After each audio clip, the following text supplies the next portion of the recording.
Ok, c'est news, c'est des gros fils de pute, mais je crois pas qu'ils vont... je crois pas qu'on ira jusque-là, quand même. Non, je pense pas. Les réactions en France, et elles nous intéressent, notamment de la France insoumise, puisqu'il y a une forme d'hypocrisie et pas qu'une forme. Écoutez... Ah ouais, ça a assumé la forme d'hypocrisie. What the fuck, le lecteur Twitch a changé, on peut revenir en arrière comme sur YouTube. Ouais, la fonctionnalité est disponible uniquement pour les subs. Uniquement pour les subs Twitch, les mecs. Donc voilà, vous pouvez remonter en arrière si vous avez raté une partie du stream. Et ensuite, vous pouvez revenir au début. Voilà, tu connais.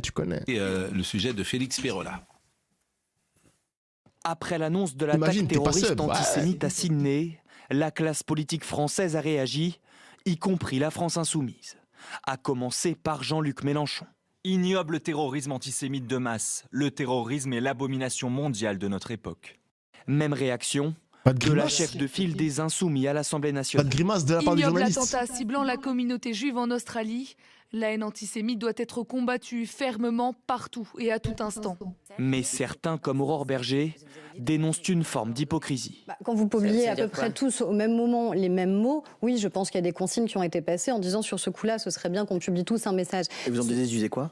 Comment ? Et vous en déduisez quoi ? Mais ce que j'en déduis juste, c'est qu'il y a 2 ans de stratégie électorale. L'antisémitisme, c'est pas un dérapage. L'antisémitisme, c'est une stratégie électorale. Et le problème, c'est qu'une fois que vous avez épuisé tous les mots, il reste les balles.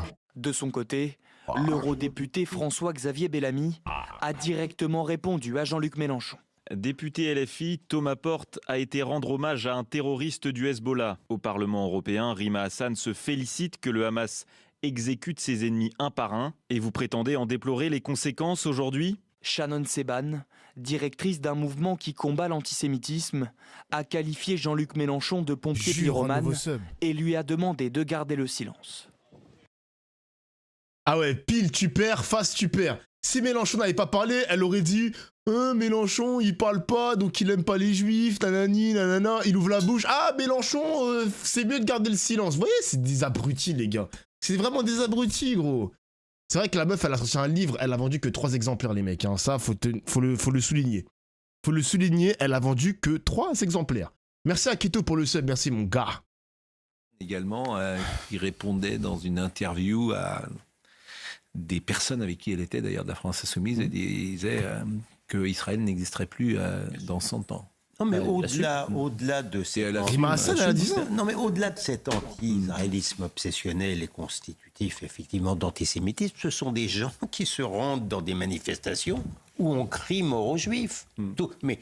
Tout simplement, j'ai vu monsieur Thomas Porte de manière tenir par le bras de manière très affectueuse d'une part Ibrahim Abdallah qui est un tueur de juifs, enfin qui a complice de tueurs de juifs, et d'autre part un terroriste palestinien qui a avoué avoir attenté à la vie d'un rabbin. On n'est même plus dans l'anti-israélisme là.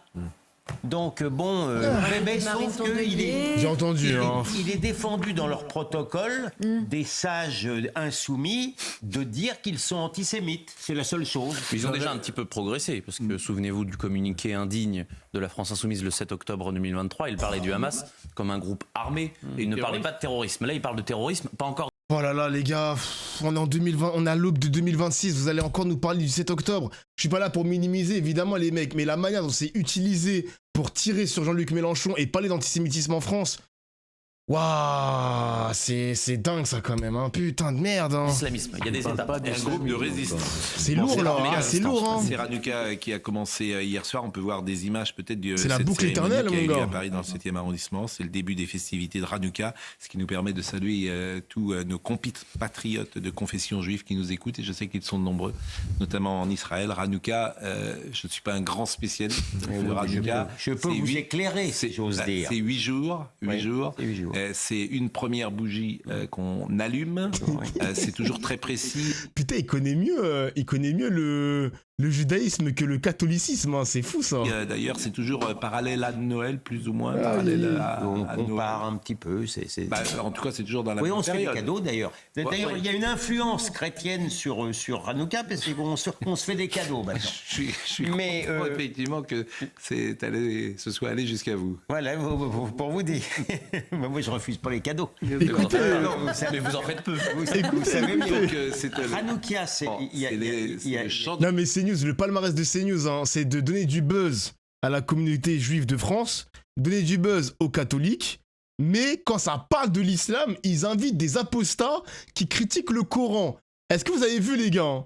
Est-ce que vous avez vu le comportement de CNews? Tu vas jamais voir le ramadan, les festivités du ramadan, l'Aïd, tu sais, des petites fêtes, les petites fêtes dans l'islam, etc. Tu verras jamais un bandeau où il y a marqué l'Aïd, 50 000 personnes rassemblées à Paris. Tu verras jamais ça. Tu verras jamais ça, mon gars. Il y a 8 bougies, alors que la menorah, il y a 7 bougies. Oui. Et ça symbolise, c'est pour ça que le juif mécréant est assez ouvert à la fête des Lumières, c'est que ça symbolise la victoire d'un tout petit groupe sur les envahisseurs en Israël. Et donc, pardon, après le 7 octobre, voir quand même ce qui s'est passé par rapport à la multitude, pour moi, c'est quand même un signe. Et chaque soir, il y a donc une bougie qui est allumée, et chaque soir, il y a un cadeau.